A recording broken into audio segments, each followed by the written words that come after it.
আল জাজিরার একটা ছবি, সেনাবাহিনীর সদস্যরা অটোমেটিক রাইফেল নিয়ে শুয়ে পড়লেন লাইন দিয়ে, তাদের 20 গজ দূরে নিরস্ত্র সাধারণ মানুষ, আমরা, আমার দেশের জনগণ, তাদের দিকে সেমের অটোমেটিক রাইফেল থেকে গুলি চলল।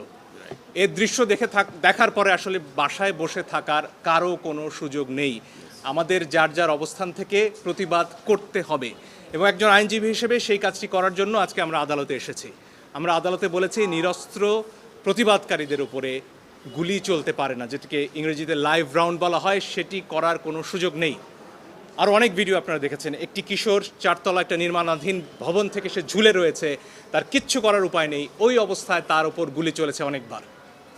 আপনারা দেখেছেন রিয়া গোপ তার বাবার কোলে গুলিবিদ্ধ হয়েছে, আরেক শিশু সে তার চোখ দিয়ে গুলি ঢুকেছে, মাথার পেছন দিক দিয়ে বেরিয়ে গেছে। জিজ্ঞেস করুন সে কোথায় ছিল? তার বাসায়, ঘরের ভেতর, জানালা দিয়ে বাইরে তাকিয়েছিল, এই তার অপরাধ।